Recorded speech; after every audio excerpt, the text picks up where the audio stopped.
Praise lord ಪ್ರಿಯರೇ, ಇಂದಿನ ವಾಚನದ ಧ್ಯಾನಕ್ಕೆ ತಮಗೆಲ್ಲರಿಗೂ ಸ್ವಾಗತ. ಇಂದಿನ ಮೊದಲನೇ ವಾಚನದಲ್ಲಿ ಸಂತ ಪೌಲರು ಕೊರಿಂಥದ ಸಭೆಗೆ ಪತ್ರಿಕೆಯನ್ನು ಬರೀತಾ ಇದ್ದಾರೆ. ಆ ಪತ್ರಿಕೆಯಲ್ಲಿ ಪ್ರಾರಂಭದಲ್ಲಿ ಅವರು ಹೇಳ್ತಾ ಇರೋದು, ನಿಮ್ಮನ್ನ ಕರೆದಿರುವುದು ಪ್ರಭು ಯೇಸು ಕ್ರಿಸ್ತರಲ್ಲಿ ಪುನೀತರಾಗಿ ದೇವಜನರಾಗಲು ಮಾತ್ರವಲ್ಲ. ಈ ಪತ್ರ ಕೇವಲ ಕೊರಿಂಥದ ಆ ಶ್ರೀ ಸಭೆಗೆ ಮಾತ್ರವಲ್ಲ ಪ್ರಿಯರೇ, ಪ್ರಭು ಯೇಸು ಕ್ರಿಸ್ತರನ್ನ ಎಲ್ಲೆಡೆಯೂ ನಾಮಸ್ಮರಣೆ ಮಾಡುವ ಸರ್ವ ಜನರಿಗೂ. ಹೌದು, ದೇವರ ಚಿತ್ತಾನುಸಾರ ಪ್ರೇಷಿತನಾಗಲು ಕರೆ ಹೊಂದಿರುವಂತಹ ಆ ಪೌಲರು ಈ ಪತ್ರಿಕೆಯನ್ನ ಬರೆಯುವಾಗ ದೇವರಿಗೆ ಕೃತಜ್ಞತೆಯನ್ನ ಸಲ್ಲಿಸ್ತಾ ಇದ್ದಾರೆ. ಯಾಕಂದ್ರೆ ಪ್ರಭು ಯೇಸು ಕ್ರಿಸ್ತರ ಮುಖಾಂತರ ತಂದೆ ದೇವರು ನಮಗೆ ಆ ಕೃಪೆಯನ್ನ, ಶಾಂತಿ, ಸಮಾಧಾನವನ್ನ ಕೊಟ್ಟಿದ್ದಾರೆ.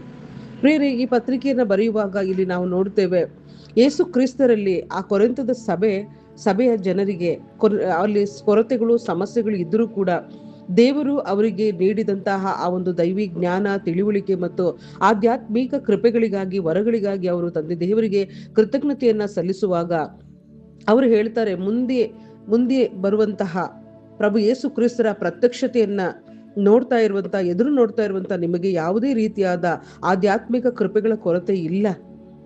ಹೌದು ಪ್ರಿಯರೇ, ಕೊರತೆ ಇಲ್ಲ. ಕಾರಣ ಪ್ರಭು ಯೇಸು ಕ್ರಿಸ್ತರ ಮುಖಾಂತರ ಎಲ್ಲಾ ಕೊರತೆಗಳನ್ನ, ಆಧ್ಯಾತ್ಮಿಕ ಕೊರತೆಗಳನ್ನ ತಂದೆ ದೇವರು ನೀಗಿಸಿ ಆತ್ಮಿಕ ಕೊರತೆಗಳನ್ನ ಸ್ವರ್ಗಲೋಕದಿಂದ ನಮ್ಮ ಮೇಲೆ ಸುರಿಸಿದ್ದಾರೆ.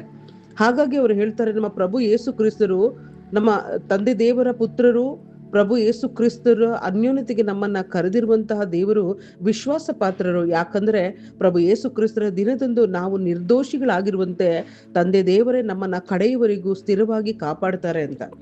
ಹೌದು ಪ್ರಿಯರೇ, ಈ ಒಂದು ವಾಚನದ ಮುಖಾಂತರ ಪೌಲರು ನಮ್ಮನ್ನ ಉತ್ತೇಜನಗೊಳಿಸ್ತಾ ಇದ್ದಾರೆ. ನಮ್ಮಲ್ಲಿ ಅನೇಕ ದೌರ್ಬಲ್ಯ, ಕೊರತೆಗಳು, ಚಿಂತೆ, ಪೇಚಾಟಗಳು ಇದ್ರೂ ಕೂಡ ದೇವರು ಅವರ ಕೃಪೆಯನ್ನ ನಮ್ಮೊಬ್ಬೊಬ್ಬರ ಮೇಲೆ ಸುರಿಸಿದ್ದಾರೆ.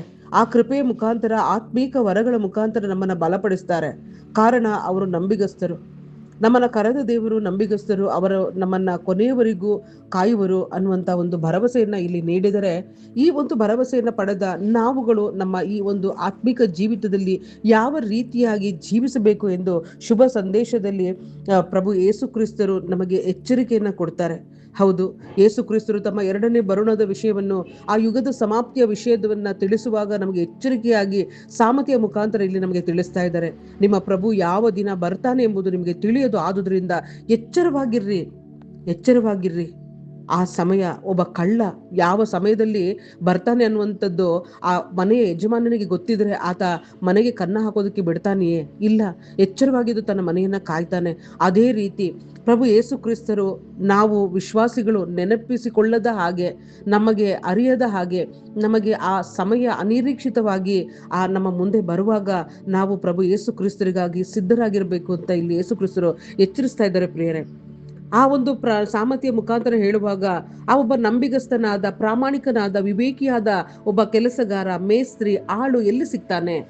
ಖಂಡಿತವಾಗಿಯೂ ಆ ಒಂದು ಆಳಿನ ರೀತಿಯಲ್ಲಿ ನನ್ನ ಜೀವನ ಇರಬೇಕು. ಯಜಮಾನ ಇರ್ಲಿ ಇಲ್ಲದೆ ಇರ್ಲಿ, ತನ್ನ ಕೆಲಸವನ್ನ ಪ್ರಾಮಾಣಿಕವಾಗಿ ಆತ ಮಾಡ್ತಾನೆ. ಯಜಮಾನ ಹಿಂದಿರುಗಿ ಬಂದಾಗ ಆತ ಕೆಲಸ ಮಾಡ್ತಾ ಇರೋದನ್ನ ನೋಡುವಾಗ ಆತ ಹೇಳ್ತಾನೆ, ನೀನ್ ಧನ್ಯ, ನಿನಗೆ ನಾನು ಹೆಚ್ಚಿನ ಜವಾಬ್ದಾರಿಯನ್ನ ಕೊಡ್ತೇನೆ, ನನ್ನ ಆಸ್ತಿ ಮೇಲೆ ನಿನಗೆ ಅಧಿಕಾರವನ್ನ ಕೊಡ್ತೇನೆ ಅಂತ ಆತ ಆಶ್ವಾಸನೆಯನ್ನ ಕೊಡ್ತಾನೆ. ಆ ರೀತಿಯಾಗಿ ಆ ಆಳನ್ನ ಮುನ್ನಡೆಸ್ತಾನೆ ಪ್ರಿಯರೇ.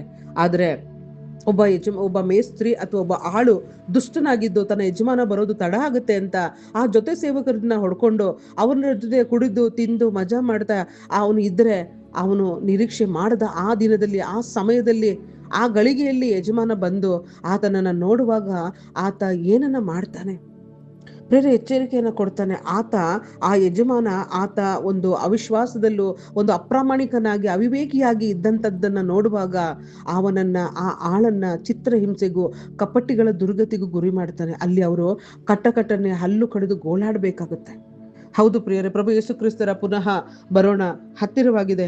ವಿಶ್ವಾಸಿಗಳನ್ನಾದ ನಾವು ಸೋಮಾರಿಗಳಾಗದೆ ದೇವರ ವಾಕ್ಯದಲ್ಲೂ, ಪ್ರಾರ್ಥನೆಯಲ್ಲೂ, ಅವರ ಒಂದು ವಿಶ್ವಾಸದ ಆ ಜೀವಿತದಲ್ಲಿ, ಆತ್ಮೀಕ ಜೀವಿತದಲ್ಲಿ ನಾವು ಸದಾ ಜಾಗರೂಕರಾಗಿ ಸಿದ್ಧವಾಗಿರ್ಬೇಕು ಅಂತ ಇಲ್ಲಿ ಈ ವಚನದ ಮುಖಾಂತರ ಯೇಸು ಕ್ರಿಸ್ತರು ನಮ್ಮನ್ನ ಎಚ್ಚರಿಸ್ತಾ ಇದ್ದಾರೆ ಪ್ರಿಯರೇ. ಹಾಗಾಗಿ ಯೇಸುವೆ ಹೇಳಿದ ಹಾಗೆ ಶೋಧನೆಗೆ ಒಳಗಾಗದಂತೆ ಎಚ್ಚರವಾಗಿದ್ದು ಪ್ರಾರ್ಥಿಸಿ ಎಂದಿದ್ದಾರೆ. ದಿನದ ಪ್ರಾರಂಭವಾಗಲಿ ಅಂತ್ಯವಾಗಲಿ ದೇವರೊಂದಿಗೆ, ಪ್ರಭು ಯೇಸು ಕ್ರಿಸ್ತರೊಂದಿಗೆ ನಾವು ಮಾತನಾಡ್ತಾ ನಮ್ಮನ್ನ ಆತ್ಮೀಕವಾಗಿ ಎಚ್ಚರದಲ್ಲಿ ಇರಿಸುವಂತಹ ಒಂದು ಸಂದರ್ಭದಲ್ಲಿ ನಾವು ಇಡಬೇಕು. ಹೌದು, ಇದಕ್ಕೆ ಪ್ರತಿ ದಿನ, ಪ್ರತಿ ಕ್ಷಣ ಪರಿಶುದ್ಧ ದೈವ ವಾಕ್ಯಗಳನ್ನ ನಾವು ಓದುವಾಗ ನಮ್ಮ ಆತ್ಮಿಕ ಕಣ್ಣುಗಳನ್ನ ಅದು ತೆರೆಯುತ್ತೆ. ದೇವರ ಚಿತ್ತ ನಮ್ಮ ಜೀವಿತದಲ್ಲಿ ಏನಿದೆ ಅನ್ನೋದನ್ನ ನಮಗೆ ತಿಳಿಸುತ್ತೆ. ಮಾತ್ರವಲ್ಲ ಪ್ರಿಯರೇ, ನಮ್ಮನ್ನ ಪಾಪದ ದಾರಿಗೂ ಶೋಧನೆಗೂ ಒಳಗಾಗದ ಹಾಗೆ ನಮ್ಮನ್ನ ತಡೆಯುತ್ತಾರೆ.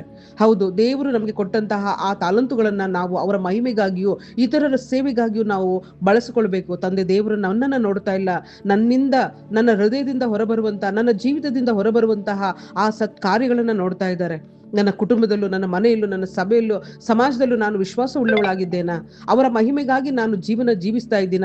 ಈ ಲೋಕದಲ್ಲಿ ಯಜಮಾನ ಬರೋದಕ್ಕೆ ತಡ ಆಗುತ್ತೆ ಅಂತ ಆ ದುಷ್ಟ ಆಳಿನ ಹಾಗೆ ಸುಖ ಭೋಗದಲ್ಲಿ ನಾನು ಮುಳುಗಿದ್ದೇನಾ? ಲೋಕದ ಚಿಂತೆಗಳು, ಅತಿಯಾದ ಧನದ ಆಶೆ ಅಥವಾ ಪಾಪದ ಆಕರ್ಷಣೆಗೆ ನಾನು ಸಿಕ್ಕಿ ನನ್ನ ಹೃದಯವನ್ನ ಪರಲೋಕದ ವಿಷಯಗಳಿಂದ ದೂರವಿಟ್ಟಿದ್ದೇನಾ? ಪ್ರಿಯರೇ, ದೇವರ ಆ ಒಂದು ಸ್ವರ್ಗೀಯ ವಿಷಯಗಳ ಕಡೆ ನಾನು ಗಮನವನ್ನ ಇಡಬೇಕು. ಪರಿಶುದ್ಧವಾದ ಆ ಜೀವಿತವನ್ನ ನಾನು ಜೀವಿತವನ್ನ ಜೀವಿಸಬೇಕು. ಯಾಕಂದ್ರೆ ಪ್ರಭು ಯೇಸು ಕ್ರಿಸ್ತರ ದಿನದಂದು ನಮ್ಮನ್ನ ನಿರಪರಾಧಿಗಳಾಗಿ, ನಿರ್ದೋಷಿಗಳಾಗಿ, ನಿಷ್ಕಳಂಕರಾಗಿ ಇರಿಸಬೇಕು ಅನ್ನೋದು ದೇವರ ಚಿತ್ತ ಆಗಿದೆ. ಪ್ರಿಯರೇ, ಈ ಪ್ರತಿದಿನ ಪರಿಶುದ್ಧವಾದ ವಿಶ್ವಾಸದ ಜೀವನವನ್ನ ಜೀವಿಸಬೇಕು. ತಪ್ಪಾದಾಗ ಕ್ಷಮೆಯನ್ನ ಕೇಳಿ ಪರಿಶುದ್ಧಾತ್ಮರ ಸಹಾಯದಿಂದ ಪರಿಶುದ್ಧತೆಯ ಕಡೆಗೆ ನಾವು ತಿರುಗಬೇಕು. ಹಾಗಾಗಿ ಈ ಒಂದು ಸಮಯದಲ್ಲಿ ದೇವರು ಕೊಟ್ಟ ಎಚ್ಚರಿಕೆಯನ್ನ ತಾತ್ಸಾರ ಮಾಡದೆ ಪ್ರಿಯರೇ, ಪ್ರಭು ಯೇಸು ಕ್ರಿಸ್ತರ ಮರುಬರೋಣದವರೆಗೂ ನಾವು ಪ್ರಾರ್ಥನೆಯಲ್ಲಿಯೂ ಪರಿಶುದ್ಧವಾಗಿಯೂ ನಮ್ಮ ಆತ್ಮಿಕ ಜೀವಿತವನ್ನ ಬಲಪಡಿಸೋಣ. ಆಮೆನ್.